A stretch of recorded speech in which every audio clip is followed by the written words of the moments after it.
Good morning. It is Monday, December 25th, 2023, Christmas Day. And I'm Thomas Caldwell of the Aurelian Column, and this is the Monday Morning Report. Interesting how Christmas falls on Monday this year. A Merry Christmas, also a Happy Mithra Day. And to all those gods and goddesses who celebrate their birthday on December 25th, and there's quite a few of them if you research it, happy birthday to you as well. It's the third day following the winter solstice, and which is why this day is celebrated, and it's now evident that the sun is returning, and the days are getting longer. No matter what you or yours believe or don't believe, I do wish you a season's greetings and hope the year ahead is going to be a real good one, or at least a lot better than the past. Now, first off, I want to apologize for last week not being able to come up with a report. I did send out a quick notice saying that there were power issues. Let me explain what that was. It was a power outage, but at the same time, when everything was coming back online, there was a windstorm here in Northern Virginia. And given the level of competence and infrastructure problems in the United States, there were several blinkouts in the building I was in at the time, and still am, and will be for a while. When it gets very windy out, apparently there were little micro outages, enough for the lights to blink, but the computer to go off. And after the fourth or fifth attempt to record my news and commentary, and having it almost near the end on a couple of occasions and then vanishing into the aether, I said this isn't going to work. And there's a limit to how much time I can do this right now. And I also didn't want to risk damaging my computer. Computer equipment is not like wine. It does not get better with age. And this box I have has been around for a few years, longer than I would have liked. So I just had to say forget it. And it's sad. There was a lot of stuff I wanted to report on, but it got dated very quickly. And the week being what it is. What's going to be needed will be an uninterruptible power supply, which I've been meaning to get for a while. Those things are not cheap, the good ones anyways. It wasn't in my budget, and it isn't for a while, but if people want to donate, I will be giving you a way to do that at the end of this last report of the year, hoping that in the future that won't be a problem again. Now, at the same time, there were Q&As. I haven't done Q&A in a while. It's just a matter of schedule, my mundane job that I have to do during the day.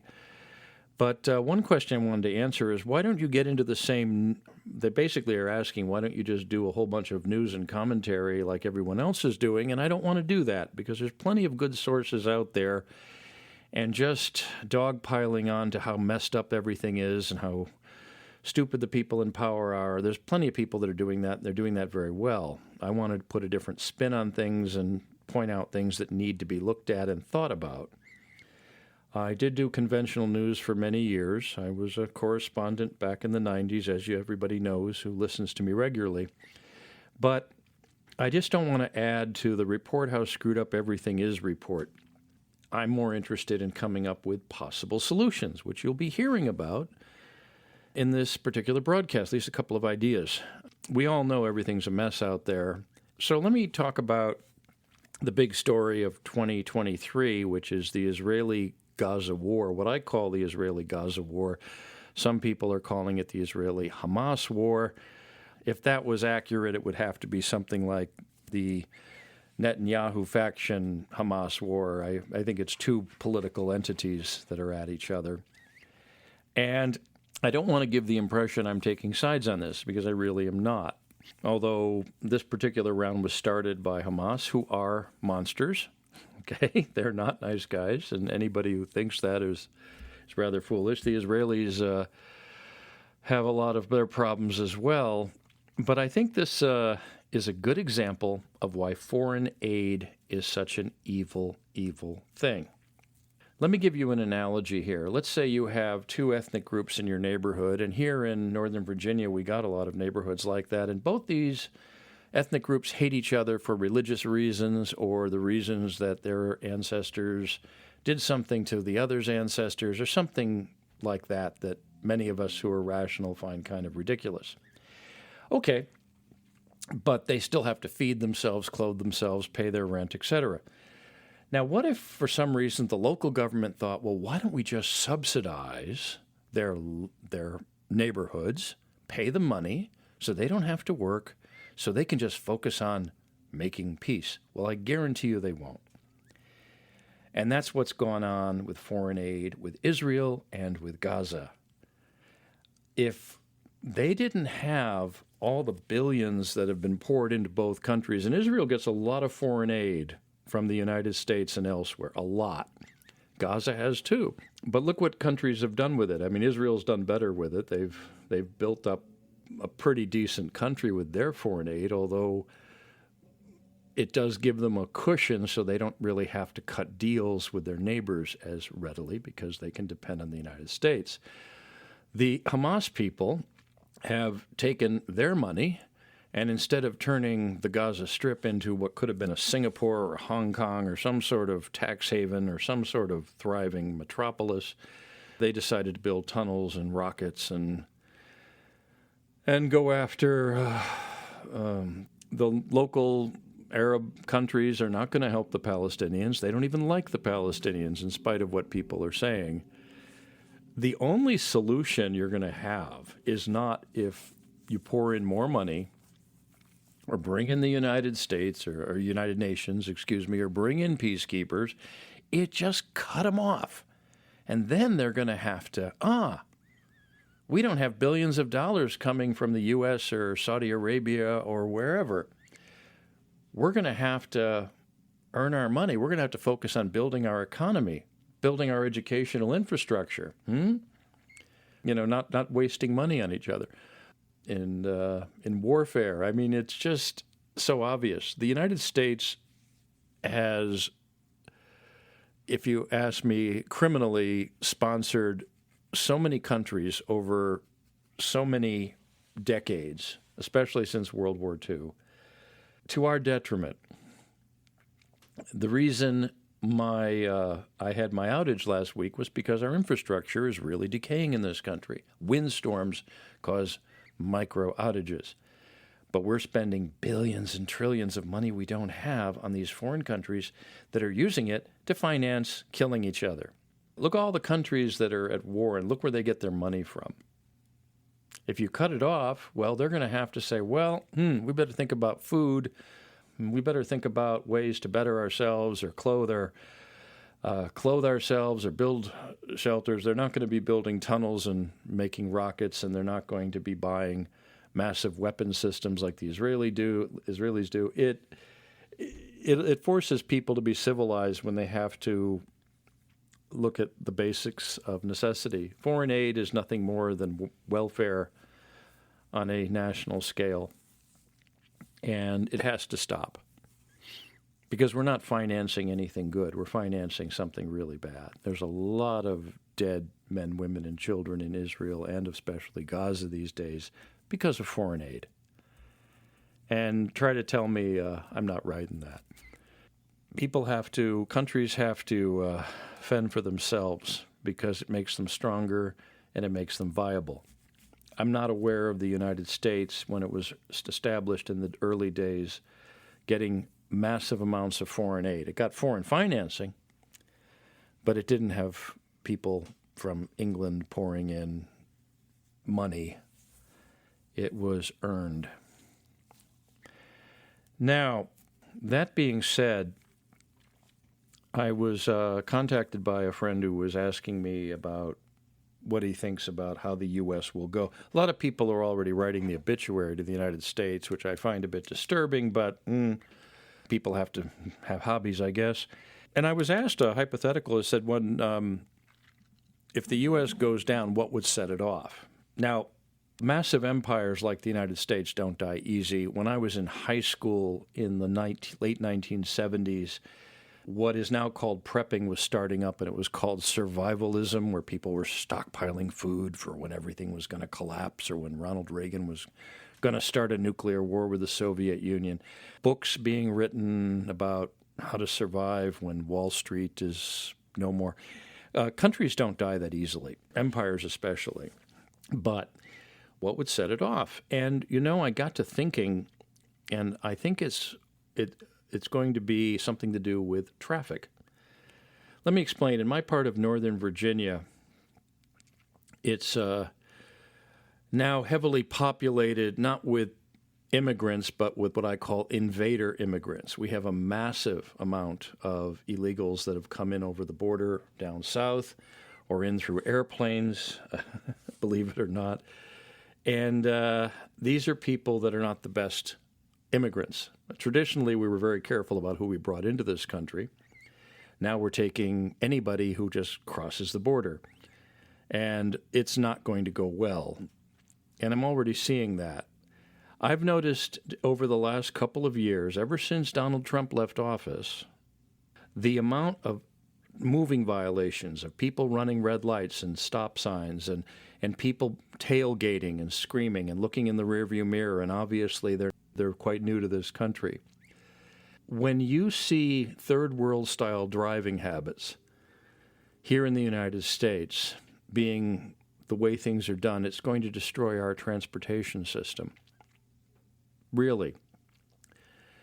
When I go down the street, when I go through a green light, I have a certain level of trust in my fellow motorists that they're going to be staying at the red light. That doesn't always happen, sadly, but it usually does. And when you have people driving, I've found out, without their lights on at night because they're not needed and they want to save their lights, whatever that means. Cars that are obviously unsafe. I see safety stickers that are 1 or 2 or 3 years out of date on cars here that are being driven by people that don't speak English and are obviously new to the country. These are people that don't have auto insurance. And in many cases, they don't have licenses. It's turning into a free-for-all in this part of the country, and I suspect the roads in other parts of the United States are experiencing the same dangers. Now, if it gets to the point where there are massive numbers of automobile accidents brought on by these people that come from countries that don't really have traffic laws that are enforced, it's going to interfere with commerce. It's going to, with trucks on the road, it's going to interfere with people going to work. If you have to go out and bring your kids to school in a car and you are terrified that someone's going to sideswipe your vehicle while you go through a green light, that is what I think is going to happen. And I think it's already happening because transportation is so vitally important to life and business in the United States that if you take away its ability to function and it starts to become something reminiscent of a Mad Max movie, we're done. And this has all been done in the last, as immigration's been allowed to flourish and all the liberal thinkers in this country have decided to just, I have no idea why they think the way they do. But I'm seeing this, and it's getting more and more frightening to be on the road where I am. And knowing a bit about the insurance business, you might have noticed that the insurance rates for auto have gone through the ceiling. I don't know exactly why, but I suspect that might have something to do with the number of people on the road who really shouldn't be there and shouldn't be in the country in the first place. So this could end up being a major issue in the election, which will be less than a year from now, the presidential election, and we still don't really know who's going to be on the ballot that year. But to answer your question, that's what I think is going to happen. I think that when everything starts to unravel, it's going to start on our roads first, and it's already started. So unless something is changed and changed quickly, we don't have a lot to look forward to there.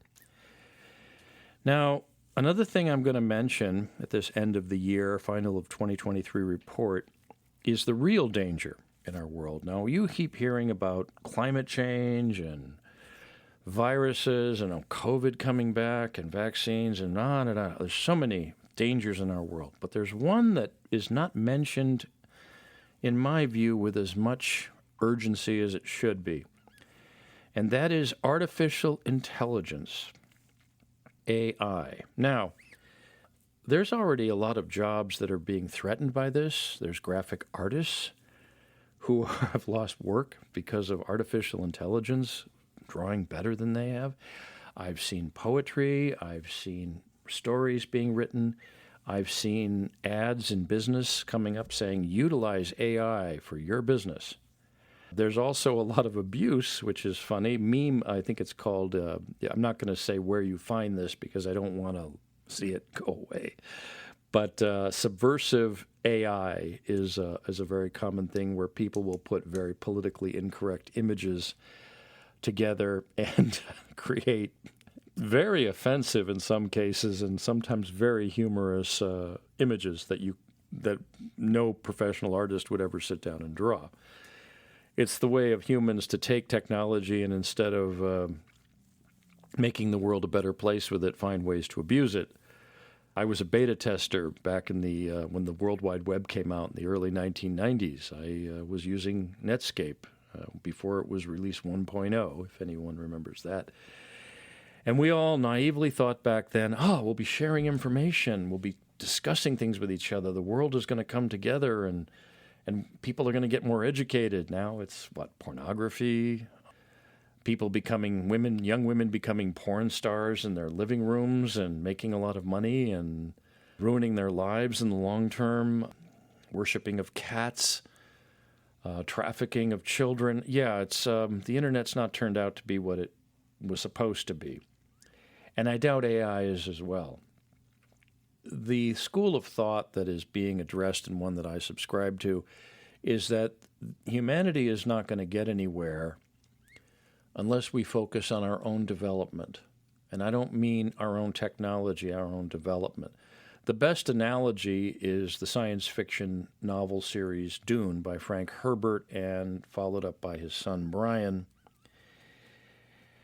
And that is a future where computers don't exist. Many people don't know this, but if they've seen the movie, which pales, all the movies pale in comparison to the books, I would urge you to read the books and not waste your time with the movies. The universe that is depicted in that science fiction series is one where computers do not exist. Computers, machines that are made to think like humans, are banned under penalty of the most heinous death that can be derived. And that's because in part of that science fiction universe, humanity fights a 1,000-year war against artificial intelligence that has enslaved it. And it's very well depicted. AI is one of those things that we shouldn't do. It sounds strange, but we really shouldn't do it. We should start working at developing our own brains, our own bodies, our own minds, remain human. We're biological creatures. I don't really think that we should go there because once we do, we're gone. That is the threat to humanity. There is nothing good about it. Now, where is this going to go in the short term? Day trading is a very common thing. Our stock markets, our commodities markets, futures markets, all these capitalistic entities have been handled through humans. There's computers that are used to, trade stocks and bonds and futures and commodities and things like that. But just imagine how it's going to go within a couple of years or even sooner, where somebody is going to have an AI trading against another AI. How's that going to go? I just simply buy an AI program, sit at my computer, and enter a certain amount of money, and it makes money against another AI. There's no humans, there's no investment, there's no analysis. And where's that going to go? Is that going to crash? Is that going to make everybody a millionaire and no one has to work? It's a very strange situation. I don't think AI is something that the human race should pursue. You heard it here. I don't think I'm going to change my mind on that. I don't think it's going to make our lives better. I think it's going to take away our humanity, which has already been taken away in many locations. I think that's the greatest threat, and I want people listening to me to follow that and look into it, because it's going to be a one-way trip, and I don't think we'll be as fortunate as those in the novels of Dune if we head there. Okay, on that somber note, I want to tell you that over the next year, I do hope to do more of these broadcasts. I am going to be needing some new equipment. And, of course, donations are always accepted. Donations are welcome, as is feedback. I haven't mentioned the feedback line, but first off, I do have a PayPal link. If anyone wants to help me with the power supply, or maybe a new computer would be nice. The address for that is paypal.me, paypal.me/TMCaldwell, paypal.me/TMCaldwell. You can make a donation there. And if you want to give me any feedback, requests, or ideas, and I do like ideas, you can just reach me at the very simple email address feedback, one word, FEEDBACK, at AurelianColumn.com. The Substack channel is where I'm going to be for the time being. I don't see any better alternative. And the answer to the other question is yes, I will be doing more poetry and writing. It just takes longer to do that. And I have been working on a couple of books, as I mentioned earlier, and a lot of my writing time is going there, and you don't have that much of it. But there's a few other things as well, including a couple of online courses some people have asked me to look into doing, but this is a matter of time splicing, if you've ever heard of that. It's a matter, there's only so many minutes in a day, 1,440 to be specific, and I try to make the best out of them. But I also want to thank everybody who's been supportive over the past year. This has been my first year doing this. Those of you who've donated are blessed. Thank you. Friends who've been by me through some pretty hard times. This has been a very, very difficult year in many respects. And I would like to thank everybody who stood by me and continues to do so. Doing commentary in the news is something that I was told I'd be doing at my age. When you worked for United Press International back in the 1990s, you were almost promised that when you turned into a certain age, you'd be able to retire and go off and work at one of the hundreds of local newspapers in the United States, which don't exist anymore, so we've had to do other things. Anyways, I wish everyone a very happy holiday season, whatever you believe or don't believe. And I do hope that whatever you're doing in 2024 turns out a lot better. Thank you very much. Be good, be safe, and good day.